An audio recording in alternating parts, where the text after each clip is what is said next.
There was a time way back in the day when top-end flagship motorcycles meant one thing: race replicas. Fast, loud, borderline impractical, and built for speed freaks and adrenaline junkies who wanted the closest thing to a race-winning superbike with a license plate. Today, however, the idea of a flagship motorcycle has changed a lot. Now sitting at the top of a manufacturer's lineup is some $80,000 special edition wrapped in exclusive paint or carbon fiber, built to be collected by some well-heeled old-timer who's probably never going to take that thing on the track. Or it's an adventure bike or sport touring bike stacked with the latest and greatest premium tech features. Modern flagship bikes aren't chasing adrenaline anymore, but instead chasing margins. They're designed for older, wealthier buyers who want comfort, status, and exclusivity over lap times or raw performance.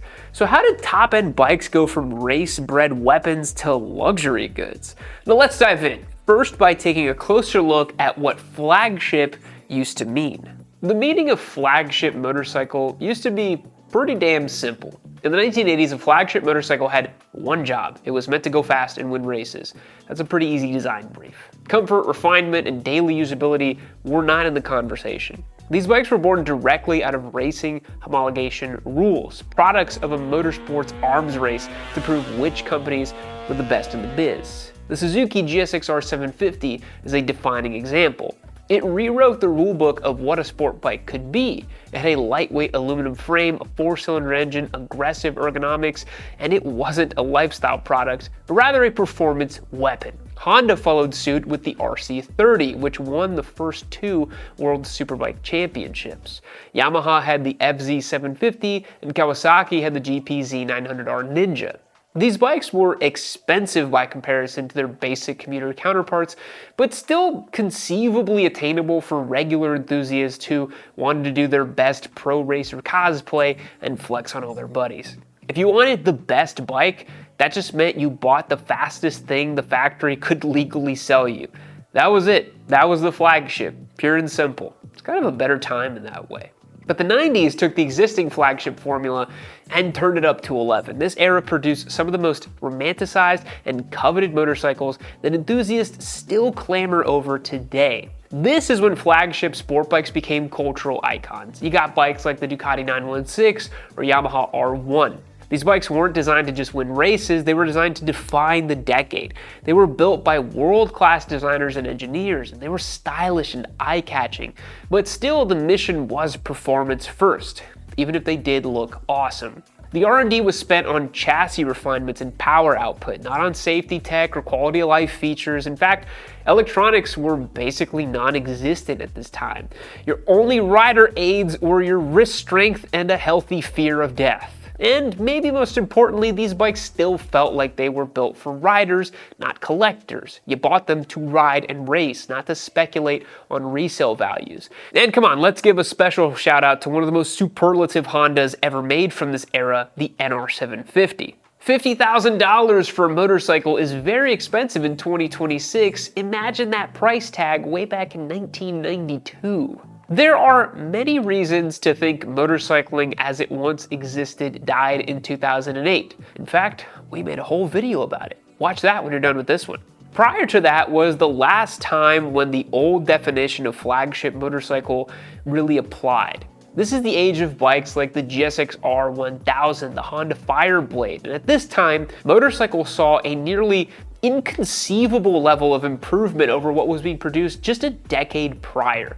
Bikes got absurdly fast, faster than most riders could realistically or even safely use. But manufacturers were still chasing that ultimate podium position to be the fastest leader bike on the market. And this is when basic electronics started appearing. The earliest examples were ride-by-wire throttles, rudimentary traction control, and optional ABS. But these features were secondary, or perhaps we can think of as complementary to pure performance. These bikes were still raw enough to feel alive and dangerous, but refined enough to be unbelievably capable around a racetrack. And still, they were the most expensive bikes sold under a given brand, but they were not out of the reach for many. Not to mention, this was in the era of laughably easy credit and overly optimistic spending habits. This was the last time young, irresponsible idiots with mediocre credit scores could buy the absolute top dog motorcycle with minimal friction. By the 2010s, tech was the name of the game. A performance ceiling had been hit.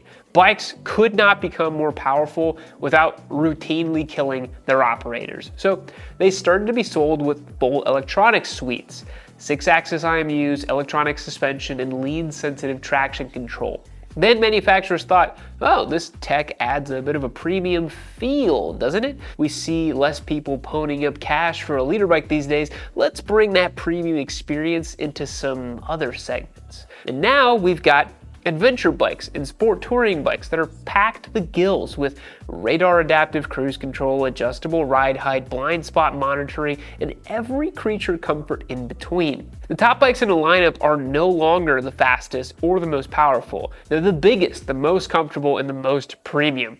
A BMW M1000RR lives in the same echelon as a fully loaded 1300 GS or a K1600. The Goldwing costs more than a fighter blade. It's clear that the young, dumb, speed-addicted adrenaline junkies have been priced out of flagship machines. Come on, why else do you think a Hayabusa is built and sold the way it is? It's nostalgia bait for 90s squids who have back problems. But beyond flagship adventure or sport touring bikes, certain manufacturers have arrived at the same dystopian endgame. The true thing that they're trying to do here. Limited edition models, baby. You might think Ducati's flagship stops at the Panigale V4S or the Multistrada V4, or maybe even the full-blown V4R homologated special, but you would be wrong. The true top end for Ducati are their special edition bikes. There is the Panigale V4 Marc Marquez replica, priced to move at a modest $93,000, or the V4 Tricolore, an even better bargain at $85,000. Or maybe you want the most Italian brand clout ever. Well, Ducati will happily sell you the Panigale V4 Lamborghini for $78,400. And for what exactly? These bikes are not meaningfully faster, certainly not something you'd be willing to risk riding on track, let alone the street. They exist solely to offer exclusivity, a special badge, the aura of importance. These bikes are meant to be owned, displayed, and collected, parked next to some Porsche product in a climate-controlled garage. At this point, flagship motorcycles have fully crossed over into speculative luxury object territory. It's not about riding, but rather identity, scarcity, and status. And if you ask me, that's really f***ing lame. I'm super excited to share the recent winner of our latest sweepstakes. Braden in Houston actually won the Honda Hornet 750, and I was able to deliver it to him in person. Check it out. Yeah, well, congratulations. I'm really excited for you on this bike. Delivered here in the Houston area. You said you're heading off to the Marines, though, right? So you may not keep the bike? Yeah, maybe not. Probably not. Okay, probably. June or July, I'm going to leave, I believe. Yeah, well, at least it'll be here in a good home. And, well, if you see it come up for sale, maybe you pick it up from Braden over here, but hopefully you get a chance to ride a little bit, have some fun, and big congrats to Braden over here. So big congrats to Braden on winning the Hornet 750. If you want to win this Moto Guzzi, head over to yamanoob.co and become a member for your best chance to win. You'll get access to our Discord server and automatic entries to win this motorcycle. Click that link and don't miss it. Now let's move to electronics, because for the most part of motorcycling history, performance gains came from obvious places. More power, less weight, stiffer frames, better suspensions. These improvements were physical and clearly discernible. You could see where your money went. Following the shift in the late 2000s, this stopped being as true. Once horsepower numbers hit levels of near absurdity, the biggest gains stopped coming from power or geometry. They came from software. The advent of TC, wheeling control, and full IMU controlled safety suites meant that bikes were faster, safer, and usable. But they also cost a fortune to develop, and that R&D budget has to be recouped somewhere. And since Racing doesn't really pay the bills. Manufacturers implement all this tech into a range of motorcycles and let their premium customer base front the cost. This is how Flagship motorcycles stopped being exclusively pure motorsports product and instead lifestyle goods. Tech that was initially developed for racing needs to be spread around to cover the cost. Your ADV bike might not need lean-sensitive ABS or a quick shifter, but it needs to cost well over $20,000. It's like manufacturers are working backwards from a place of price, adding as many features as they can, so it ultimately becomes justifiable. You get bikes with features you didn't ask for, but you're definitely paying for. If you've been living under a rock for the last 10 years, the motorcycle rider demographic is incredibly fractured. On one side, you've got younger riders with way less disposable income than they used to have, high housing costs, significant debt, and little tolerance for expensive hobbies. Why spend tens of thousands of dollars on a motorcycle when you can just instead spend a couple of thousand over the year tipping that Twitch streamer with the huge knockers and keep a clapped Gixxer 600 in your garage? I mean, it just makes sense. But on the other side, you have older riders who have already peaked in their earning potential, but they also have less interest in making physical compromises for the sake of pure performance. So they end up buying those comfortable ADVs, sport touring bikes, or some crazy special edition Ducati that they'll never actually ride that they hope will just appreciate over time. What? Bikes are investments now all of a sudden? Manufacturers are just following the money. I mean, can you blame them? This is why superbikes stopped being the automatic top dog. There just aren't enough hardcore buyers who want a race replica and can afford one. Younger riders, amidst their potential economic disadvantages, seem to approach motorcycling in a very different way. Small displacement beginner bikes have exploded in popularity, with even more premium brands like Triumph, Aprilia, or even BMW bringing some serious heat to the segment.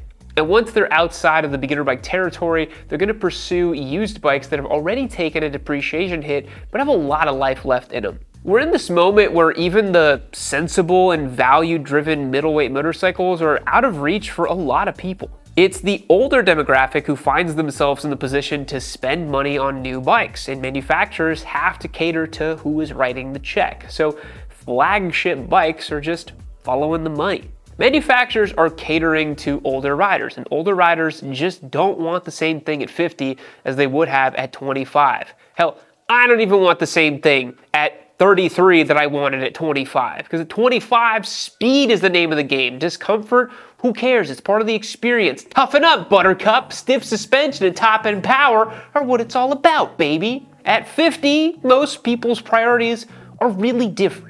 Not that those old, die-hard old heads aren't still out there dailying their 2009 R1. I know they exist because I see a lot of them in the comments. But I think speaking generally, most riders by 50 years old want comfort and usability, but not without sacrificing a premium experience. And why should they? They've been working hard all these years, answering every beck and call from their hapless boss, dealing with that nagging old lady of theirs. Do the dishes, take the trash out, rub my feet. Don't even get me started on the kids. Help me with my math homework. I have a presentation due tomorrow. I don't have to poster board and teach me how to tie a tie or do my taxes. Can't I get a break? I think we'll all deserve a little midlife prize, should we be so lucky to make it that far.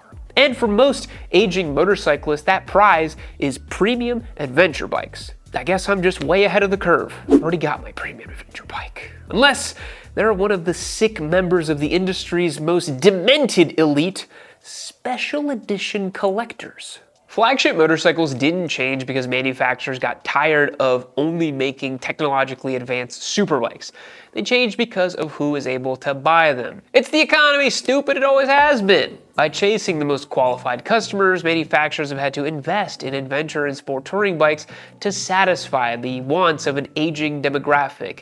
Hey, wanna know something crazy? Average age of a motorcyclist in the United States, 50 years old. 50. Yeah. Go look at average age of home buyers too. It'll make you suicidal. They get all the best features and tech to justify an overblown top-end price. But they're not sport bikes, and they're not a distillation of motorsports innovation. They're bloated SUVs on two wheels for guys who would give up 1 mile into the Dakar Rally. And count myself among them, I ain't doing that.